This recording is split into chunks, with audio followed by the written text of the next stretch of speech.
자, 이어서 오늘의 작전인데요. 작전은 이제 기업이 아니라 원자재 시장, 또 연초이기 때문에 원자재 시장 전체를 한번 분석해 보도록 하겠습니다. 제목을 2025년 원자재 슈퍼사이클에 대비해라. 이제 이렇게 잡았는데, 실은 원자재 슈퍼사이클을 작년에 올 것이다라고 이제 전망한 분들이 굉장히 많았었습니다. 이제 작년 같은 경우에 여러 가지 이슈들 좀 있었었는데, 실제로 뭐 재미로 마틴 암스트롱이라는 경제 전문가죠. 이분의 경제 예측 모델을 한번 여러분께 좀 소개를 해드리고, 이걸 또 너무나 믿지 마시고요. 약간 흥미롭게 측면이 있기 때문에 이걸 한번 보고 원자재 시장에 대한 이야기를 해볼 텐데, 이 마틴 암스트롱이라는 사람이 워낙 유명하죠. 영화로도 만들어놨는데, 자신이 갖고 있는 컴퓨터 분석 모델을 가지고 앞으로의 미래의 이제 주식시장과 경제 주기를 분석을 했는데, 이게 이제 놀랍도록 맞아 떨어지면서 뭐 FBI에 체포도 되고 뭐 하여간 그러다가 다시 풀려서 요즘은 이제 사설 이제 그런 것들을 하고 있는데요. 이제 저번에 경제 예측 모델 내용을 한번 좀 보면 이제 가장 소름 돋았던 게, 과거에 뭐 저쪽 부분도 맞췄지만은 특히 2007년에 저기 리얼 에스테이트 크러쉬라고 있지 않습니까?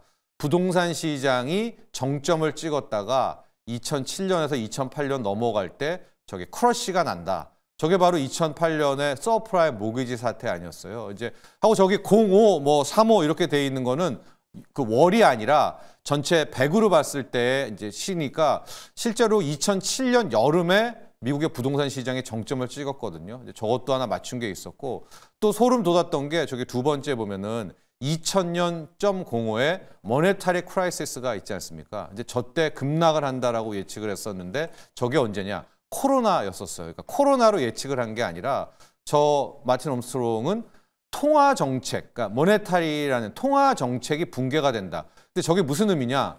돈을 어마어마하게 뿌리게 되잖아요. 달러도 뿌리고 우리 원화도 뿌리면서 실질적으로 아예 전 세계의 중앙은행이 이제 마비가 되는. 왜냐하면 돈을 하도 찍어내니까 저 측면이 있었던. 저것도 놀랍게 이제 크러쉬가 난 부분이 맞았었고, 이제 그리고 많이 주목을 받았던 게 커머더티 붐이라고 해서 2024년 뭐 35.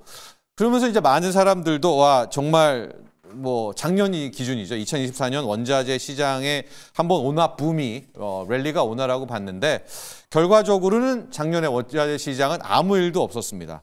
그래서 왜 2024년 원자재 시장, 뭐 저건 앞서 이제 저 마틴 암스트롱뿐만이 아니라 저건 하나의 제가 이제 맛배기로 재미로 말씀드린 거고, 왜 오지 않았을까 좀 봤더니, 원래 원자재 랠리가 올 것 같았던 그런 지표들이 작년 한 해는 다 정반대로 왔습니다.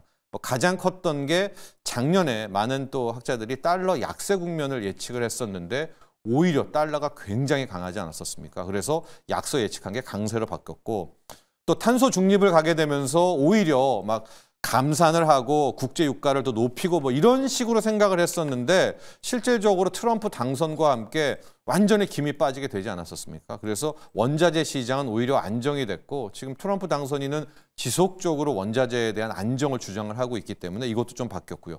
또 원자재 시장에 대해서 많은 근거 중에 하나가 이제 엘니뇨가 가고 슈퍼 라니냐가 온다. 그러면 슈퍼 라니냐 시간에는 무조건 원자재 강세가 나왔는데, 뭐 춥다 하지만 아직까지도 나름 온화한 겨울이었었고, 특히 작년 연초에는 중국이 본격적으로 경기 부양한다라고 해서 중국발 원자재 수급 교란, 원자재를 또 빨아들이지 않을까라고 했는데, 웬걸 작년 한 해 내내 중국 힘들었지 않습니까? 중국의 부활, 중국의 경기 부양 속수무책이었어요. 내수가 거의 폭망을 하게 되면서 오히려 원자재의 공급 과잉을 만드는, 그러니까 우리가 예측했던 작년에 원자재 시장의 슈퍼사이클이 단 하나도 맞지 않았는데, 그러면 이렇게 원자재 시장이 끝나는가? 혹시 작년에 올 것 같았던 원자재 슈퍼사이클이 올해로 이연되지 않을까? 이제 라는 측면에서 원자재 시장을 한번 볼 것 같은데, 연초에 일단은 원자재 시장을 꿈틀거리게 하는 사건이 하나가 있었는데요.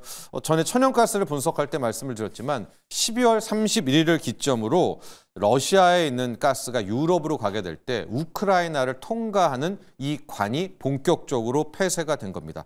자, 제가 이제 화면에 이 러시아와 유럽을 잇는 가스가 루트관을 이야기를 해줬잖아요. 유럽은 거의 러시아가 천연가스를 먹여 살리고 있거든요. 그래서 이제 이 러시아 쪽에서 이 관입니다. 이게 관을 통해서 가게 되는데 보시면은 큰 축의 하나가 러시아와 이쪽 폴란드를 통해서 가는 라인이 하나가 있고요. 가장 많은 양이 러시아에서 우크라이나 영토를 통해서 독일로 넘어가는 관이 있고 세 번째가 이 터키로 가는 요 관이 있는데 하도 여기 본토를 가게 되니까 독일에서 이렇게 빼지 말고 아예 러시아에서 독일로 직접 가는 이 노르드 스트림이라는 거를 뚫자라고 해서 오랜 작업 기간 동안에 이 노르드 스트림 1, 2를 뚫었습니다. 그런데 이제 여기에서도 음모론이 나오는데 실제 뭐 러시아가 폭파했는지 미국이 폭파했다, 뭐 우크라이나가 폭파했다 이야기가 많지만 이 노르드 스트림 1, 2가 다 폭파가 됐어요. 그러니까 이게 완전히 무실이 됐고 이제 남은 것이 요 세 관인데 우크라이나가 여기를 이제 폐쇄를 우리 영토를 못 간다라고 해서 거의 한 유럽 쪽으로 가는 러시아 이 천연가스의 30%가 이제 급감을 하게 되면서 뭐 하루에 20% 이상 천연가스가 이제 급등을 하게 되는 이제 그런 모습이 한번 나왔었는데 실질적으로 지금 천연가스 가격은 9월 이후로는 70% 가까이 폭등을 한 그런 상태가 되고 있습니다. 첫 번째에서 이제 천연가스가 오히려 원자재 시장을 꿈틀거리게 하는 그런 이슈가 되고 있고 두 번째가 작년에 이제 굉장히 많이 이야기했던 게 중국의 경기 부양 아닙니까? 올해도 중국은 경기 부양을 하게 되고요. 3월에 나오는 양회 쪽 라인에서 보게 되면 더 확실한 경기 부양을 볼 수가 있을 것 같은데 그렇다면 올 한해 중국발 원자재 수급을 한 번 더 볼 수가 있겠고요. 특히 이 중동 산유국들이 감산 안 하고 원래 증산한다 했는데 이제 트럼프가 나오면서 트럼프는 유가 하락을 지금 배팅을 하지 않습니까? 오히려 이렇게 되면 오펙 플러스가 감산으로 이제 맞설 수가 있기 때문에 이렇게 되면 원자재 시장이 작년에 안 왔던 올해에 한번 유가도 랠리를 볼 수 있지 않나 이렇게 볼 수가 있겠습니다. 특히 중국은 이제 이런 이야기를 하는 거예요. 관세를 맞서기 위해서 원자재를 오히려 줄이겠다. 이게 무슨 얘기냐면 연초에 나왔던 뉴스가 이제 태양광 쪽에서의 원자재가 폴리실리콘이라는 게 있거든요. 근데 뭐 지금 전 세계의 태양광은 중국이 이 폴리실리콘이라는 원자재를 완전히 대량 생산해 가지고 다 폭락하게 만들었잖아요. 근데 다초에너지하고 퉁웨이가 폴리실리콘을 50%로 감축해서 오히려 가격을 띄우겠다라는 가격 상승 전략으로 중국이 맞서고 있거든요. 이렇다는 것을 본다면 결과적으로 중국발 원자재 시장의 교란, 이건 가격 상승이죠. 올 한 해도 예측을 해볼 수 있다라는 포인트가 있습니다. 자, 그런데 원자재 시장의 끝판왕은 역시 유가고요. 유가의 대항마 달러, 이 두 개가 원자재 슈퍼사이클을 알리는 진짜 양대 축이라고 볼 수가 있을 것 같은데 유가 부분은 당장 1월에 결정이 날 것 같습니다. 왜 그러느냐? 1월에 오페크 플러스가 이제 감산이 12월 말까지였잖아요. 추가적으로 이제 감산을 멈추고 증산을 할지 말지가 1월 오페크 플러스에서 또 결정이 나거든요. 이때 만에 하나 한 번 더 감산을 이야기한다. 그렇게 될 경우에는 유가는 또 들썩일 수가 있습니다. 간밤에도 유가가 들썩였고 두 번째가 사우디아라비아가 미국에 대항하기 위해서 아시아에만 특별 보너스를 주겠다. 특별 인하를 하겠다는 이야기를 작년에 했거든요. 그러니까 실질적으로 특별 인하를 해주는지가 굉장히 관건이 아직까지 할 줄 안 할지는 모르겠습니다만 그래서 자, 국제 유가의 추이가 올 한해 1월에 굉장히 중요한데요. 지금 이제 선환을 제가 걷지 않습니까? 이게 유가라는 것이 작년에 의외로 80달러 넘어가는 척 하다가 빠르게 떨어지면서 70달러, 60달러 레벨로 왔거든요. 그래서 제가 선언한 저희가 75달러 레벨이기도 한데 유가가 올해 1, 2, 3월 1분기 내에 저 75달러 선을 뚫는지가 기술적으로 굉장히 중요하거든요. 만에 하나 그렇게 뚫겠다라고 한다면 뭐 실질적으로 원자재 슈퍼사이클에 대한 기대가 있겠고요. 반면에 오펙 플러스도 증산을 하고 사우디는 우리 아시아, 한국 등에다가 특별 인하를 해주면은 유가는 떨어지게 될 거고요. 1분기에 유가가 저 75달러를 뚫지 못하고 오히려 60달러 나락으로 간다면 아마 원자재 슈퍼사이클은 아예 작년에 이어서 올해도 없겠다. 유가 하나만 보셔도 될 것 같습니다. 자, WTI 기준으로 75달러 보시면 될 것 같고요. 두 번째가 아까 달러라고 했잖아요. 지금 간밤에 달러 인덱스 109 같습니다. 이런 강달러에서는 절대 원자재가 못 살아납니다. 사람들이 달러만 찾으니까요. 그래서 달러 인덱스 기준으로 지금 108, 109인데 이게 98에서 100 라인 여기가 굉장히 중요하거든요.